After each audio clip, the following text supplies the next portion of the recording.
Pagbasa gikan sa basahon ni Isayas.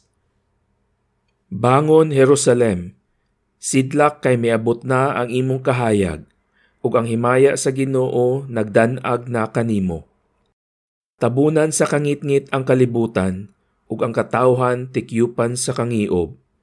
Apan ang Ginoo mosidlak kanimo, ug makita diha kanimo ang iyang himaya. Ang kanasuran moduol sa imong kahayag, ug ang mga hari moduol sa lamdag sa imong kahayag. Tan-awa ang imong palibot, makita mo nga nagtigom na sila ug moduol kanimo. Gikan sa layong dapit mangabot ang imong mga anak nga lalaki, ug kuguson ang imong mga anak nga babaye. Malipay kagayod inig kakita mo niini. Tungod sa kahinam, mupaspas pagpitik ang imong kasing-kasing. Kay ang bahandi sa kanasuran, maianha man kanimo. Muabot kini kanimo, latas sa kadagatan. Malukop ka sa daghang kamelyo, gikan sa Media ug sa Epa. Ang tanan nga gikan sa Sheba, magdalag bulawan ug insenso, ug mag-awit silag mga pagdayig alang sa Ginoo. Pagbasa gikan sa sulat ni San Pablo ngadto sa mga taga-Efeso. Mga igsoon, sa walay duha-duha nakadungog kamo nga ang Dios naghatag kanako niining buluhaton sa pagwali sa iyang grasya nga alang kaninyo. Gibutyag o gipadayag sa Dios kanako ang iyang tinago sumala sa gisulat ko na kaninyo sa daklit. Kaniadto wala kini ibutyag ngadto sa mga tawo, apan karon gipadayag na kini sa Dios pinaagi sa Espiritu ngadto sa iyang balaang mga apostoles ug mga propeta. Ang tinago mao nga pinaagi sa ebanghelyo ang mga dili Hudyo sama sa mga Hudyo makadawat usab sa mga panalangin sa Dios.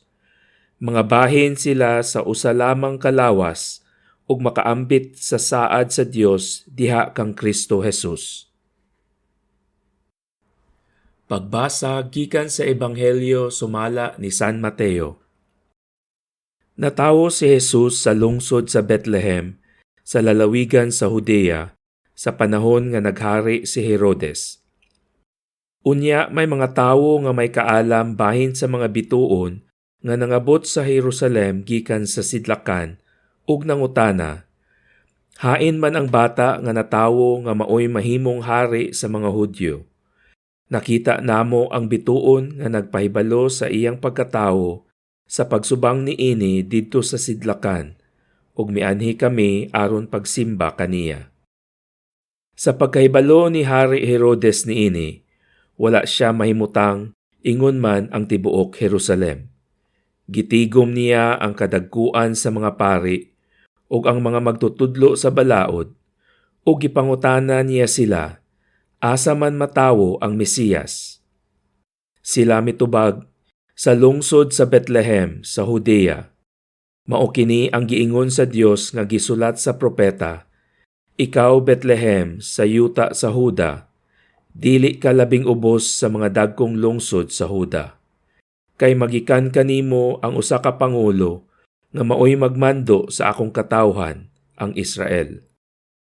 Busa gipatawag ni Herodes sa hilom ang mga maalamong bisita nga gikan sa sidlakan. Iyang nasayran gikan kanila ang untop nga takna sa pagsubang sa bituon. Unya gipaadto niya sila sa Bethlehem nga nag-ingon, lakaw kamo og pangitaa pag-ayo ang bata, ug kun makaplagan na ninyo siya, pahibaloa ako aron moadto ug mosimba usab kaniya. Human nila paminawa ang hari, nang lakaw sila. Sa didto na sila sa dalan, nakita nila pag-usab ang bituon nga nakit-an nila sa sidlakan. Dako kaayo ang ilang kalipay sa pagkakita nila sa bituon. Ug nag-una kini kanila hangtod nga miabot kini ug mihunong sa tungod gayod sa nahimutangan sa bata. Unya misulod sila sa balay ug nakita nila ang bata uban sa iyang inahan nga si Maria. Nangluhod sila og misimba sa bata. Unya giablihan nila ang ilang mga gasa ug mihalad sila kaniyag bulawan, insenso ug mira. Pinaagi sa damgo, gipahimatngunan sila sa Dios sa dili pagbalik ngadto kang Herodes, busa na mauli sila agi sa laing dalan.